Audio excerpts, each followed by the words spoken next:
a tua misericórdia que não só nos perdoa nossas deficiências, mas nos aperfeiçoa, nos forma, nos torna melhores.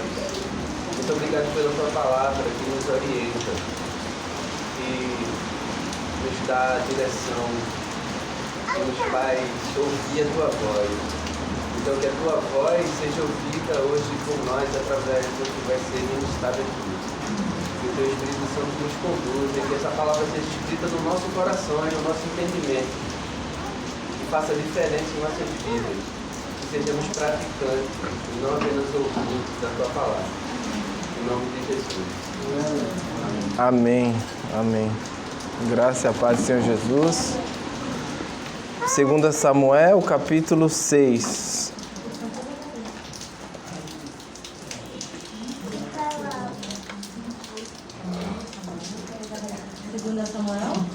Capítulo 6. Eu vou ler do versículo 1 até o versículo 23.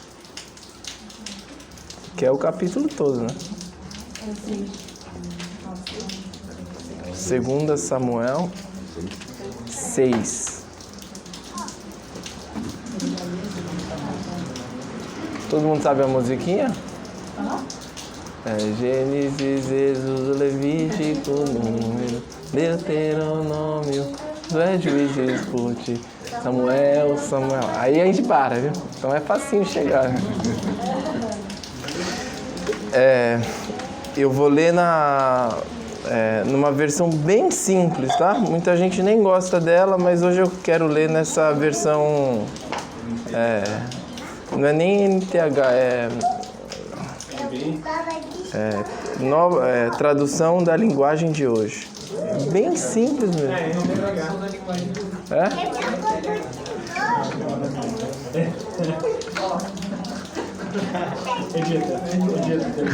Mais uma vez, Davi reuniu os melhores soldados de Israel, num total de 30.000 homens.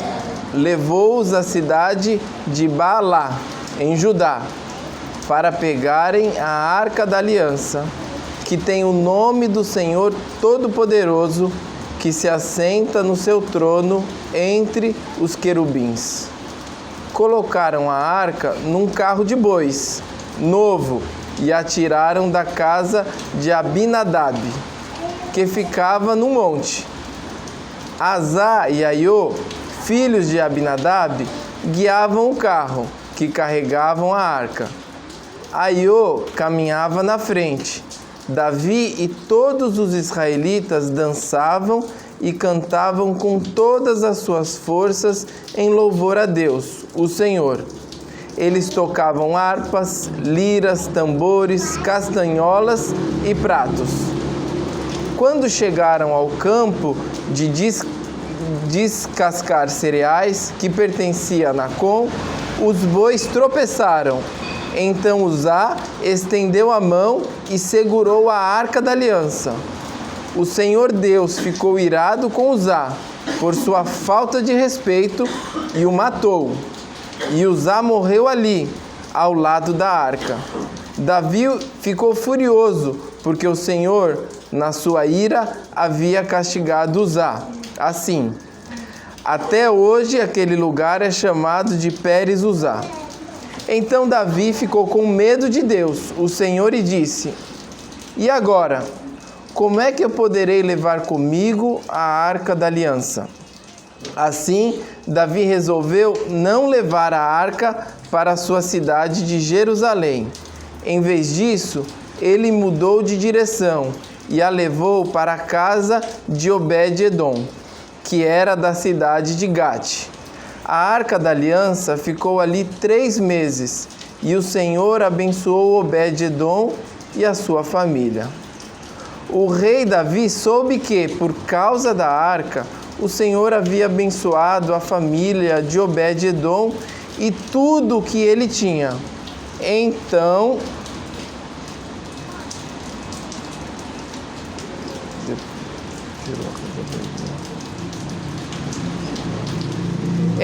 tirou a arca da casa de Obed-Edom e com uma grande festa a levou para a cidade de Davi.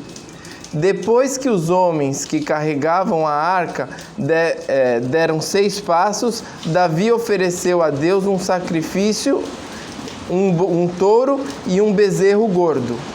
Davi, vestindo um manto sacerdotal de linho, dançou com todo entusiasmo em louvor a Deus, o Senhor. E assim ele e todos os israelitas levaram a arca da aliança para Jerusalém, com gritos de alegria e sons de trombetas. Quando a arca estava entrando na cidade, Mical, filha de Saul, olhou pela janela, viu o rei Davi pulando e dançando em louvor ao Senhor. Então sentiu por ele um profundo desprezo. Levaram a arca e a colocaram no seu lugar, na barraca que Davi tinha preparado para ela. Então ele ofereceu a Deus, o Senhor, sacrifícios que foram completamente queimados e ofertas de paz. Quando acabou de oferecer os sacrifícios e as ofertas, Davi abençoou o povo em nome do Senhor Todo-Poderoso. Depois deu a cada homem e a cada mulher de Israel um pão, um pedaço de carne assada e passas. Em seguida, todos foram para casa. Davi voltou para casa a fim de estar com sua família, e Mical, filha de Saul, saiu para encontrá-lo. E ela disse: "Que bela figura fez hoje o rei de Israel! Parecia um sem-vergonha, mostrando o corpo para as empregadas dos seus funcionários." Davi respondeu: "Eu estava dançando em louvor ao Senhor, que preferiu me escolher em vez de escolher o seu pai e os descendentes dele."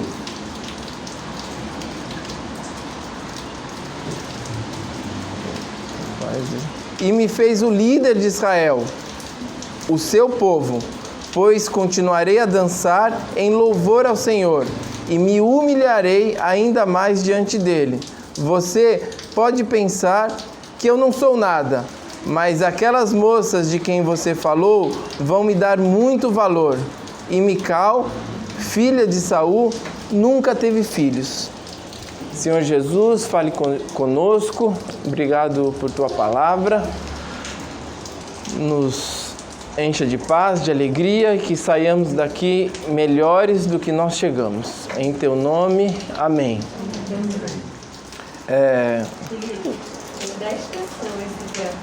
Não, eu achei interessante que por causa do microfone eu estou ficando meio ansioso, estou com a mão suada. Tem um copo d'água aí, gente? Por favor. Tô com a boca seca. Tô me perdendo, né, Leite? Deu pra entender aí? A gente não é disso, né? Vamos mudar no meio do caminho, vamos mudar. A culpa é do Luiz. Ó, gente, essa história aqui, ela tem um começo bem anterior do que isso que a gente leu, né? Então, os livros de 1º e 2º Samuel são bem importantes para a gente entender a história de Israel. E tem histórias incríveis. E uma delas eu falei para Camila, e ela falou: "Isso aconteceu, Felipe?" Eu falei: "Claro que aconteceu." Então eu quero incentivar a gente como igreja a lembrar dessas histórias, tá? Tem muita história bem legal. Muito obrigado, Gabriela. Tem muitas histórias legais. Essa daqui... Tem musiquinha para criança, tem muita coisa boa. Essa história aqui, lá em 1 Samuel 5, teve uma batalha, certo? Teve uma batalha bem importante. E nessa batalha, o povo de Israel perdeu essa batalha. E nas batalhas, o povo levava o quê nas batalhas? Não, o que o povo de Israel carregava? A Arca da Aliança, tá? Esse texto que eu li é Davi indo buscar a arca. Se ele está indo buscar é porque alguma vez ela ficou em outro lugar que não era devido. O Davi é o 2º rei de Israel. O 1º rei não deu muita atenção para a arca, não foi? Saul não deu atenção para a arca. E a arca tinha um símbolo muito importante. Simbolizava o quê? A presença de Deus, né? A gente não vai falar muito disso agora, mas a arca era feita de madeira e de ouro, não é? Alguém lembra qual madeira era?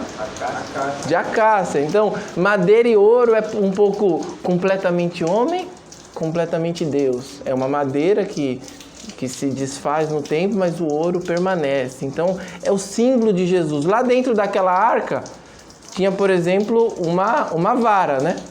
Que alguns sacerdotes, um tempo antes, queriam saber quem seria o sacerdote. Colocaram um monte de vara junto, não tinha?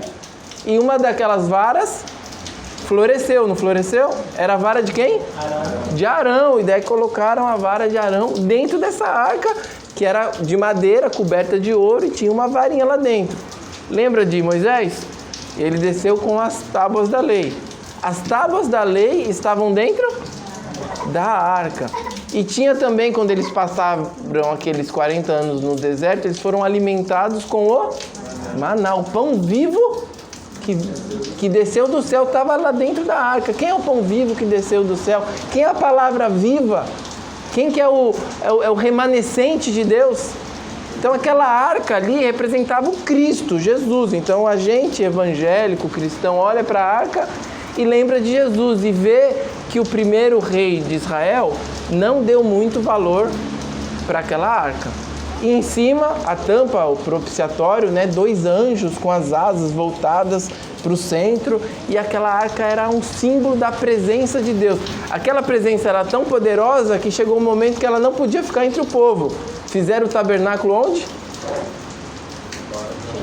Fora do arraial. E para entrar dentro do tabernáculo, a arca ficava no lugar que era Santo dos Santos. E para entrar no Santos dos Santos, você tinha que estar puro. Imagina você. Ali só vai entrar o Santos, que é Santo dos Santos. Devia ser tão apavorante aquilo que os sumos sacerdotes, quem tinha que entrar lá, entrava como? Com uma cordinha amarrada no pé. Por quê? Se ele morrer, ninguém vai entrar para buscar. Puxa na corda.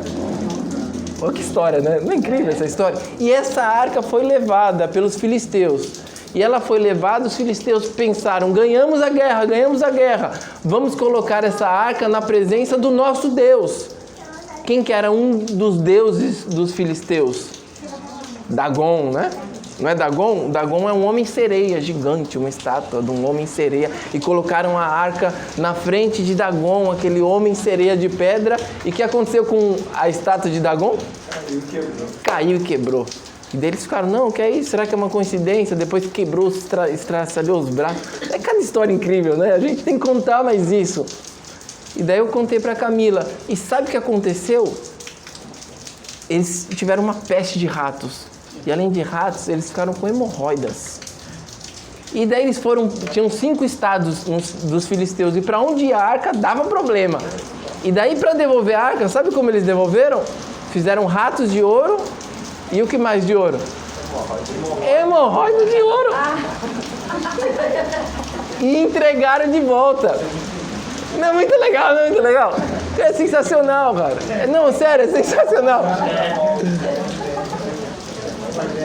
E eu fiquei pensando, como é que será que é? Eu não tenho esse conhecimento. Não é legal? É? Mas o que aconteceu? Eu tava essa semana, né?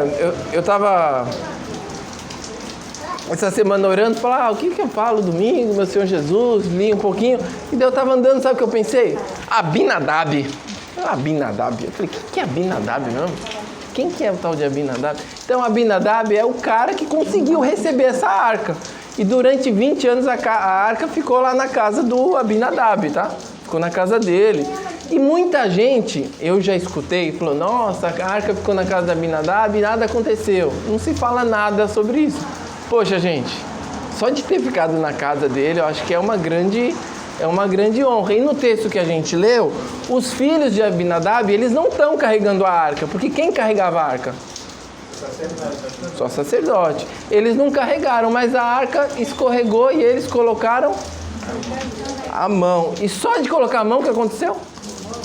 Morreu, fulminado na hora, né? A gente está achando que está descobrindo tecnologia nova. Deus tem uma potência, gente. Isso tudo que a gente está descobrindo aqui, internet, o pessoal vendo a gente, a possibilidade de falar com as pessoas no outro mundo. Isso aí para Deus não é nada. Sério, gente, isso aí para Deus. Ele é onipresente. Imagine, ele chama para que sejamos em Cristo a esperança da glória. Então, em Cristo, na esperança da glória, a gente pode afetar o mundo inteiro em oração, em potência de presença também, né? Mas voltando para o assunto aqui. Daí eu li o texto aqui e pensei, será que todo mundo sabe dessas histórias?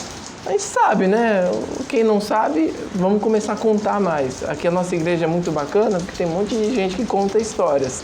Então essa é uma das histórias. E a história que eu li é Davi, que agora ele conseguiu unir o reino todo. Tanto o reino de Judá, ele conseguiu unir todas as tribos e se tornar o rei perpétuo. Foi nesse momento. Então, quando ele percebeu que ele era rei, o que ele falou? Preciso da presença do Senhor. E ele foi fazer isso. Esse texto aqui é quando ele vai lá buscar na casa de Abinadab. Só que no meio do caminho teve esse problema. Uma pessoa morre e ele resolve deixar na casa de Obed-Edom. Depois de 3 meses, percebe que a arca está trazendo muitas bênçãos. Daí ele traz a arca para o lugar devido e faz uma tenda para a arca. E explicado o texto, que eu acho que Deus já fala só na explicação, né? Ele já lembra a gente de coisas fundamentais. Eu sou meio da linha rebequiana, presbiteriana. Vou trazer 3 coisas aqui importantes aqui, que eu acho que 3 pontos que eu acho que vale a pena a gente olhar com atenção. Versículo 9 do capítulo 6 de 2 Samuel. Versículo 9. Então Davi ficou com medo de Deus. Medo de Deus, né? O Senhor e disse: e agora, como é que poderei levar comigo a arca da aliança? E agora, José? E agora você? E agora, né? Quantas vezes a gente passa por situações que a gente não sabe o que fazer? Não é? E agora? A gente está começando um ano novo, né? Aliás, queria falar a todos os irmãos e irmãs, feliz ano novo. O ano começou. Né? Pra valer, viu? O ano começou. E durante esse ano a gente vai encontrar momentos que a gente vai falar, e agora? E agora? O que eu vou fazer? As coisas que eu assumi, os compromissos que eu tive, os meus desejos, os meus sonhos, os meus planos, o meu dinheiro que é curto demais para aquilo que eu quero e às vezes ele é curto demais para aquilo que eu devo. E agora? Tudo aquilo que eu planejei, tudo aquilo que eu achei que era o mais importante, a presença do Senhor, a arca aqui no meio de nós, eu fiz com boas intenções, mas e agora? Deu tudo errado. Não sei se está acontecendo com alguém da gente aqui, não sei se mandaram a gente de volta para o Rio de Janeiro para enfrentar coisas dificílimas, né? Eu não sei o que está acontecendo, eu sei um pouco o que está acontecendo comigo, e mesmo comigo mesmo eu fico, e agora? 5 anos de igreja, o que a gente vai fazer? Vamos se emancipar, e agora? E eu quero olhar para esse agora do Davi e pensar que ele olhou para o lado, ele olhou para onde ele estava, ele deve ter perguntado, tem gente boa por aqui? A quem eu posso recorrer? Então, quando vier agora, a nossa igreja está aqui implementada, plantada, formada, em formação, para que quando surgir agora entre nós aqui, que a gente possa lembrar, e agora, Carla? Vou perguntar para ela o que eu faço com esses R$50 que eu estou conseguindo guardar por mês, que ela conhece de mercado financeiro. Vou ligar para a Carla. E agora eu estou precisando de um louvor. Há pessoas aqui que têm um talento incrível, uma docilidade em seus dedos para desenvolver música. E agora tem gente que ora. E agora tem gente que ensina.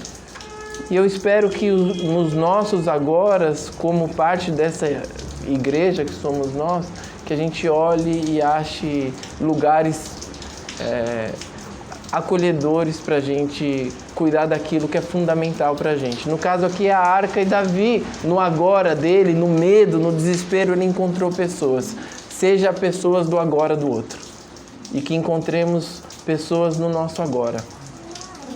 E que nos nossos momentos sejamos, né, de mãos dadas, consigamos nos acolher. No nome de Jesus. Esses agora vão ocorrer durante nossa vida inteira. E agora eu estou grávida, e agora eu estou doente, e agora estou precisando de dinheiro, e agora consegui uma promoção, e agora comprei um carro novo. Tem gente morando longe, o carro novo pode servir. Eu estou doente, mas tem gente que trabalha com farmacologia, a Camila sabe tudo de remédio. Que sejamos as respostas dos agoras difíceis do outro e que nas nossas dificuldades, nos agoras que caminham durante toda a nossa jornada, que encontremos aqui nessa casa de fé pessoas. Tá legal?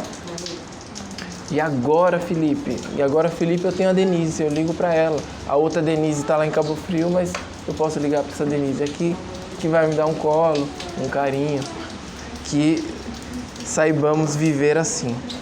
Outra coisa que eu achei muito interessante dessa história, tem alguém que fica olhando pela janela, não tem? Quem está olhando pela janela? Cuidado com a janela. De espionar a vida do outro, de estar por fora e querer julgar o que está acontecendo em outro lugar. Toma muito cuidado com isso. Não tem aquelas mulheres que tem uma carinha assim, que é uma não é? Namoradeira. E daí eu passei numa janela lá da Urca, e daí eu falei, nossa, aquela namoradeira diferente. Passei e vi assim. Eu falei, mas diferente. Quando eu voltei, era uma pessoa mesmo. Sério, tava lá quietinha, olhando. É uma estatuazinha de uma pessoa assim, bem bonitinha. Em muitas janelas tem namoradeira, né? O nome. Cuidado com as janelas, porque quando a gente está numa janela, a gente está fora do que está acontecendo no lugar. A gente está distante, a gente está olhando e a partir do nosso olhar a gente julga. A gente acha que entendeu. A gente mesmo na distância cria preconceitos, cria histórias em relação daquilo que a gente está vendo. Cuidado desse lugar da janela. Entremos no meio do povo, dancemos, cantemos, né? Vem pro mundo real, pisa no chão, vai lá seguir o povo, anda, sente o cheiro, encosta nas pessoas, saiba o nome. Perceba as dificuldades que cada um de nós vivemos. E às vezes a gente acha que a nossa é maior que a do outro, e daí a gente vê a do outro e vê como a nossa é pequena. Isso nos ajuda. Então, saiamos das janelas que a vida nos apresenta, né? Uma grande janela que a gente tem hoje é a mídia social. Isso é uma janela. Isso aí não é sério, gente. Isso aí não é sério. A força que as pessoas têm para demonstrar algo que nem faz parte da realidade e se satisfazerem não pelo outro ficar feliz com o seu bem, mas quase a inveja do que você está vivendo, porque você não conhece as pessoas para às vezes colocar coisas tão íntimas nessas janelas. Porque vai ter gente na janela e você com a sua família todo feliz, num momento espetacular, você colocou para 1000 pessoas, tem gente que vai falar, mas eu sei o que aconteceu com essa pessoa, mas é isso e aquilo outro. Cuidado com as janelas e cuidado com o que a gente coloca para outras pessoas que estão em janelas enxergarem as nossas vidas. Cuidado com isso, a gente está perdendo muito tempo, a gente ora pouco, a gente faz pouca devocional, né?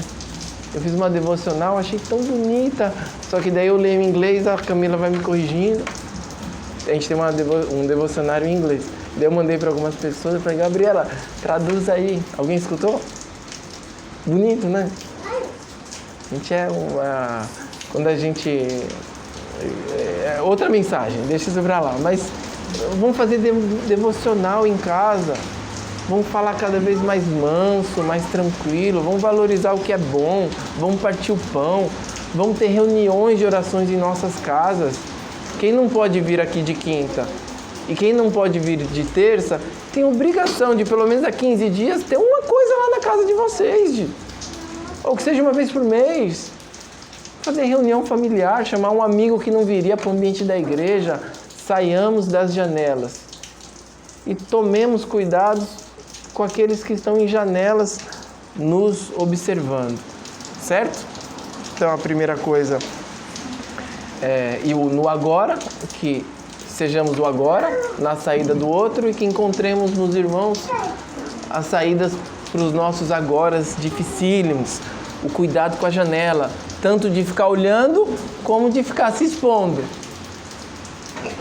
Mas, evidentemente, nós iremos nos expor, porque a vida é um lugar de exposição, não tem jeito também da gente deixar de fazer coisas pelo que o outro vai pensar. E quando isso acontecer, lembremos para quem a gente está realizando a nossa vida, para quem a gente está fazendo aquilo. É por Ele, é para Ele, é nele, é no Senhor Jesus?